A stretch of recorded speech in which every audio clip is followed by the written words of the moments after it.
North Bend in the early afternoon and actually moved past County Road 11 probably around 5:30 or 6 o'clock at night. But around 5:30 or 6 is when the flow stopped, actually probably closer to 5, and the river stopped, and at that point in time the flow had to have some place to go, and it began to find the path of least resistance. And what happened is that the water began to flow into the Rod and Gun Club, and I'll go over this drawing a little bit after we receive it, but it began to flow into the Rod and Gun Club, and then from there it began to flow directly to County Road 19, and it began to flow over County Road 19. About 6:30, quarter to 7 is when we found it flowing over, actually beginning to flow over County Road 19. That was when we also found out that there was 2 folks that were still in a cabin in the Rod and Gun Club, and that's when Fremont Rural was contacted by 911 for an emergency extraction, and they did an excellent job. I can't say enough about that team. They immediately activated their department, but they also activated the Waterloo Rescue, and we also activated some helicopters for assistance, mostly for spotlights. And at that point in time,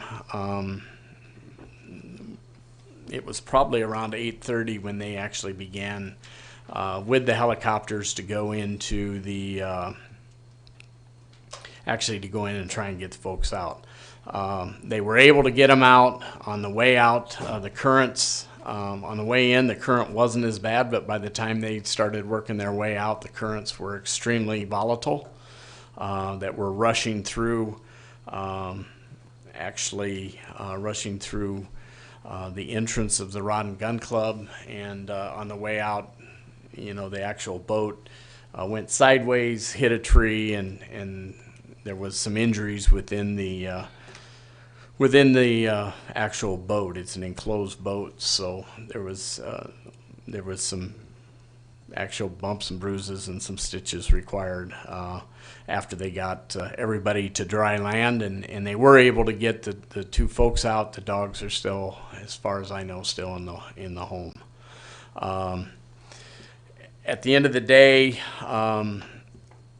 that was Saturday night, and water was continued to run over, continued to run over County Road 19 that entire night, and began to fill up Lake 20. The next morning, by 6:45, 7 a.m., there was no more water flow over. The water went down, and there was no flow over County Road 20, and that lasted, or County Road 19, that lasted till about probably about 10 o'clock at night, and the river came up, and water ran over County Road 19 the entire evening. So Monday morning, it was a holiday for the county, but Monday morning we made the decision to we need to stabilize County Road 19. There's too much money put into County Road 19 to let it, it was beginning to get eroded tremendously, and the water was continuing to rise. And basically, we added the rock.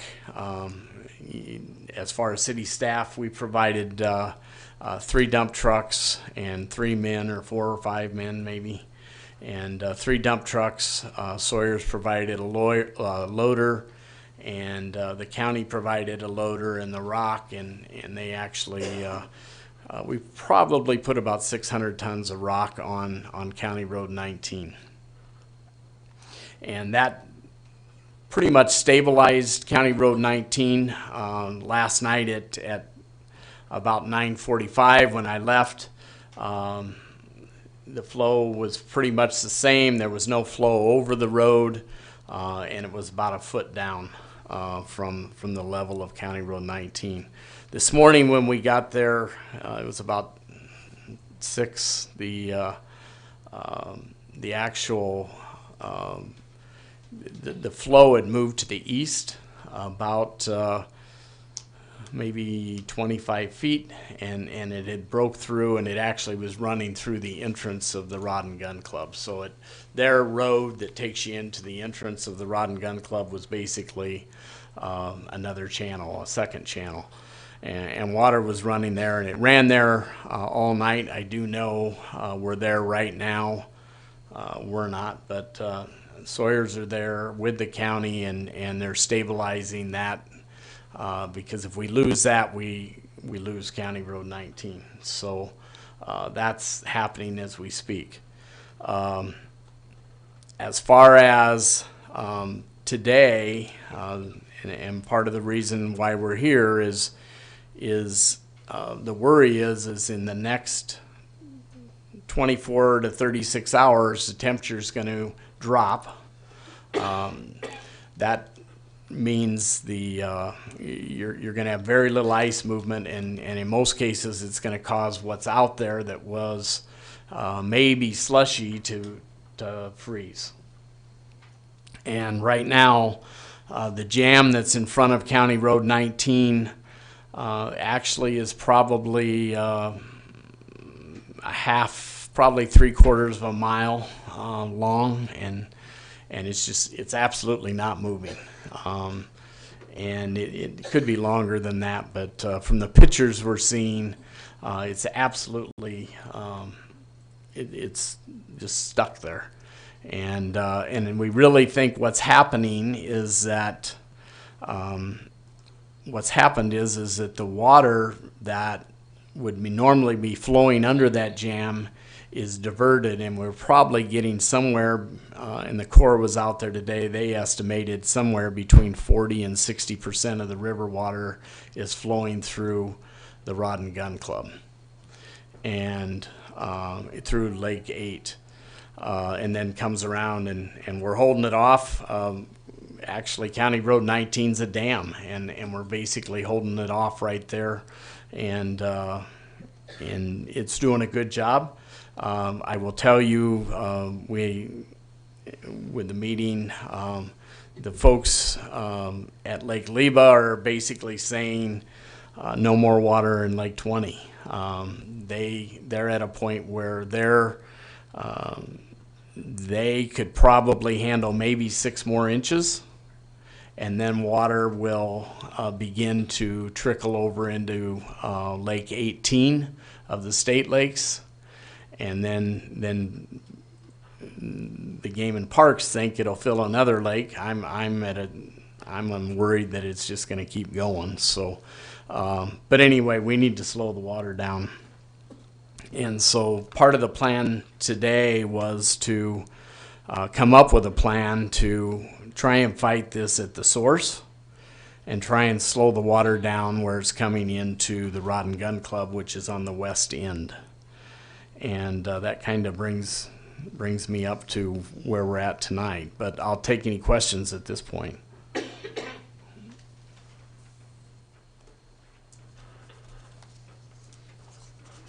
Otherwise, I would take a motion to receive the drawings that are in front of you. Councilmember Jacobus? Make a motion to receive it. Councilmember Coons? I'll second that motion. McLean? Yes. Ellis? Yes. Coons? Yes. Yerger? Yes. Jensen? Yes. Jacobus? Yes. Legband? Yes. Bechtel? Motion carries 7-0 to, oh, it is on. Thank you. Motion carries 8-0. Okay, so moving on to item number 4, Resolution 2020-039, Emergency Flood Action. Oh, we could do that. Is there any public comment or questions from the public in regards to the flood update, item number 3?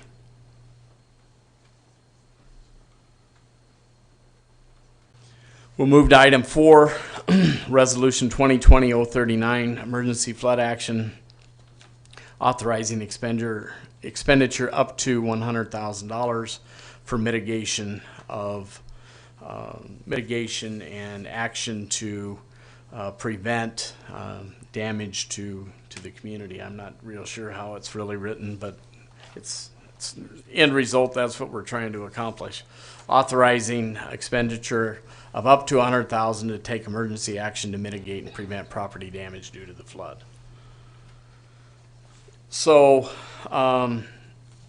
when you have the drawing in front of you, I think we handed them out, or they are back in the folder if you want drawings.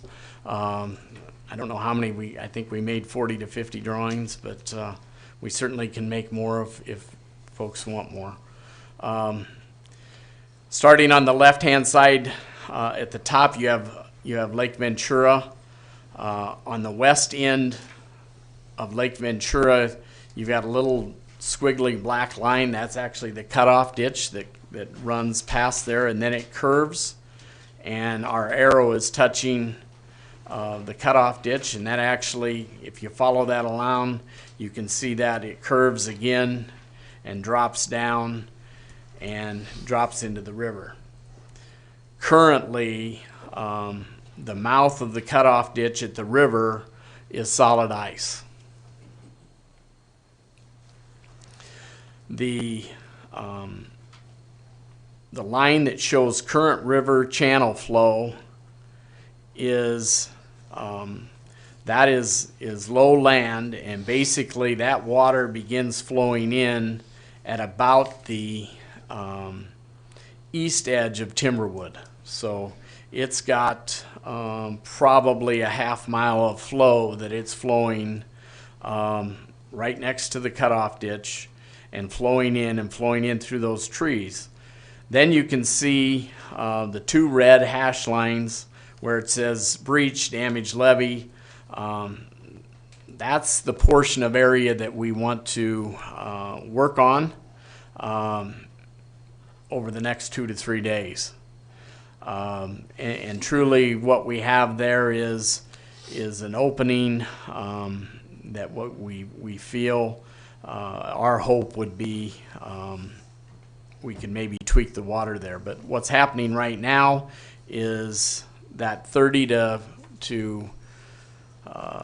60% of the river that's flowing is flowing right through that area into that lake, and it comes down all the way. If you follow the green and you take it to where it curves up the top, it's actually blowing through, and then it kind of curves up and comes back down, and you can see where it follows down to County Road 19 and actually flows out back into the river.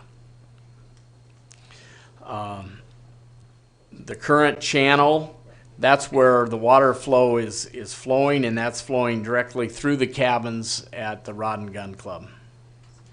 Lake 20 is to the right, and County Road 19 is to the right of the yellow line, but the yellow line is pretty much on there, and it's pretty much the line of the water. Correct. 19 has been, because we did beef it up, is acting as a dam and pushing the water back to the river. The only thing I would say is it does go south, but it also goes and flows east. So it kind of turns south and east, and it flows right through Bryson's, would be his campsites. And hopefully it hasn't got to the rest of his area, but you know, there's a lot of water to deal with. And then it flows past Weesey's have a home or a cabin there, and it flows then directly continues east into the river or into the trees and onto Big Island. Our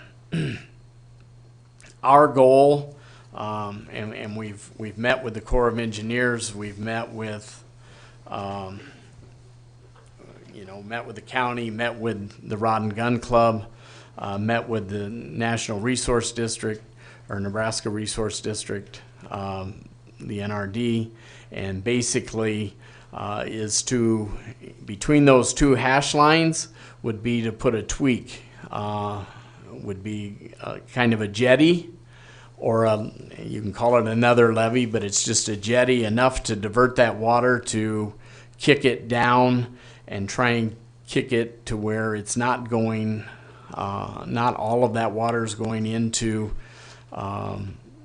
Lake 8 of the Rod and Gun Club, and we're forcing that water down either into the river directly south, or we're going to force it to follow the cutoff ditch and out and back out. And truly, it's one of those things that, you know, if we don't let it, if we don't try something, I'm not real sure we're going to be able to hold on to County Road 19 and prevent the flow of water entering to Lake 20. So that's the plan. Certainly, we think 2 to 3 days with lots of equipment and material and you know, there's an estimated price of somewhere around $200,000 that's put on this project, so it would be shared. Truly, we've authorized an expenditure up to $100,000, but we've put money into it, you know, in helping to stabilize County Road 19 already a little bit. We got a little bit of money in there for that, but as far as this, the bulk of the dollars that you're authorizing, and it would only be spent if, you know, it's kind of a not to exceed dollar amount, and truly the breakdown is the county is looking at $50,000 at this time to start. The NRD and Rod and Gun Club are looking at $25,000 apiece. Our original conversation was $50,000 to $75,000 as well, but we put an appropriation in for $100,000, so we didn't have to come back and do this again.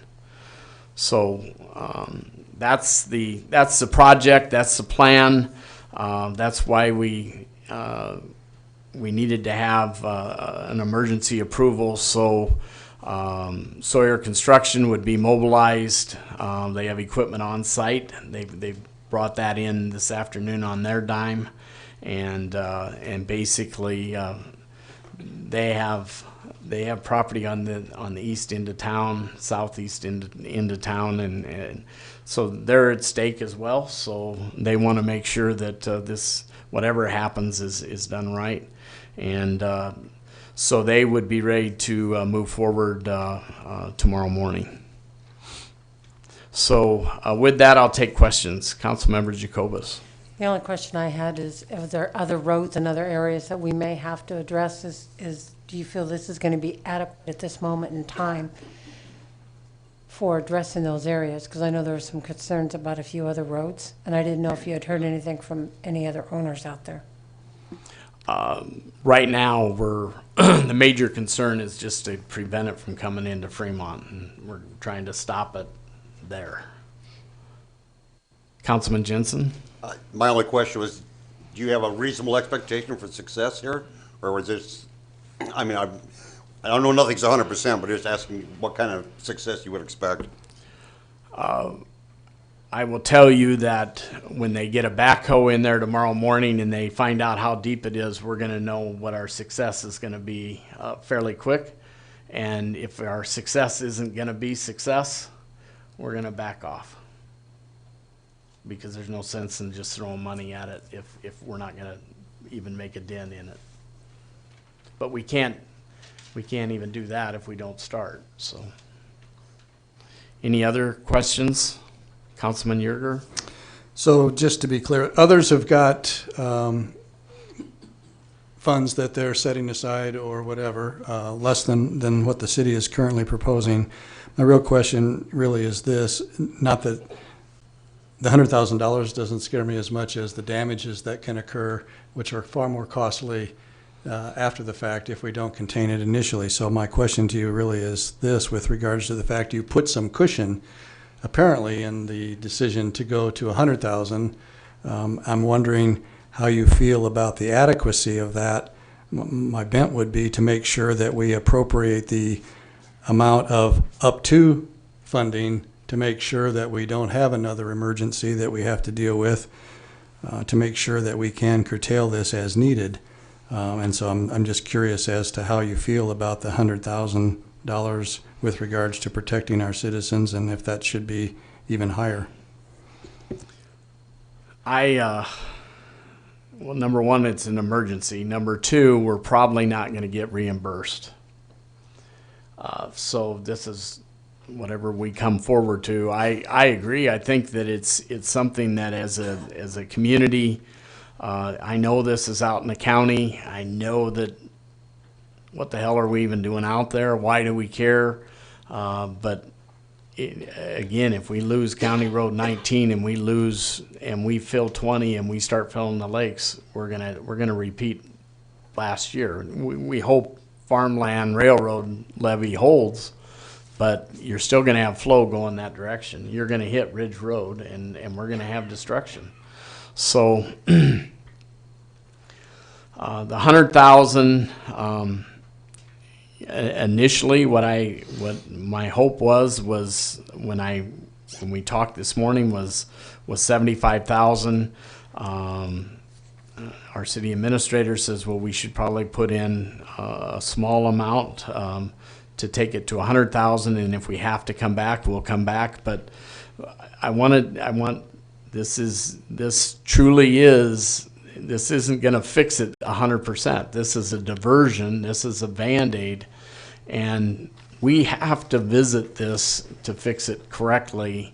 The hope is this is going to get us through the remainder of the spring and eliminate any threat of flooding from now until the flood season's over. Then, as we did meet, and we did get in for, today was the deadline, which it's ironic that we met and we were able to get a deadline, but we did meet and we are putting in on record for a grant to mitigate and basically the project would be to mitigate and straighten out the cutoff ditch and try and eliminate the flow of river water into the Rod and Gun Club. So there is a grant that we're attempting to get. So all it does is put us in there. So I don't know if that answered your question. I feel confident that the dollars are what we should be. We can get a lot accomplished probably for $125,000 to $150,000, and hopefully that's all we have to spend, which means our spend is going to be less. So, Councilmember Jacobus. There's been very limited pushback as far as any financials that we've addressed with the flooding, but it would behoove us all just to know, like we do know, but realize that what is happening on Road 19 will drastically affect the city of Fremont. So this is one of those we're all in it together type things, and for that I make the motion to approve this resolution. Councilman Yerger, you had one more comment? I'm happy to second the motion, I guess, and forego my question. Okay, but we'll have public comment. Is there any comment from the public? Any questions?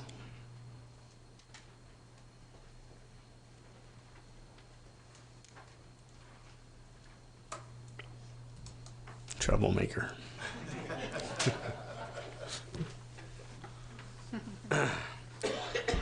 Judy Getchman, 1631 Park Avenue. I had the pleasure of, I don't know if it's a pleasure or not, to go out with Scott today and take a look at, excuse me, both areas. And it was kind of shocking, to be quite honest with you, when I saw the Rod and Gun Club and the fact that the river's actually flowing straight through there at a very strong pace. And with that, the Corps of Engineers' reaction was somewhat surprising also. So This is really not very, I mean, this is serious in my opinion, and I think you all should be aware of that. I did share a video with Scott, and I don't know if he has that or not for you to look at, but I think you should see it because it's, again, eye-opening when you see it up front like that. And I do believe in watching the lake water come up to the level that it did, that if you don't take action, you could have it absolutely go over Ridge Road again. So it's just FYI. Thanks. And Tyler's been we've been trying to get it to y'all. I guess I do have a question for council. I sent some videos and pictures. They weren't very long because you can only send so much through our system. But hopefully you were able to get some of those. If not, I'll try and resend. So, any other public comment? I would take a motion to approve Resolution 2020-039. Motion and a second. We have a motion second. Thank you. Cast your votes. McLean? Yes. Ellis? Yes. Coons? Yes. Bechtel? Yes. Yerger? Yes. Jensen? Yes. Jacobus? Yes. Lakeband? Yes. Motion carries 8-0, Mayor. Item 5, I would take a motion to adjourn. Councilman Coons, Make a motion to adjourn. Councilman Jensen, Second the motion. cast your votes. McLean? Yes. Ellis? Yes. Coons? Yes. Bechtel? Yes. Yerger? Yes. Jensen? Yes. Jacobus? Yes. Lakeband? Yes. Motion carries 8-0 to adjourn, Mayor.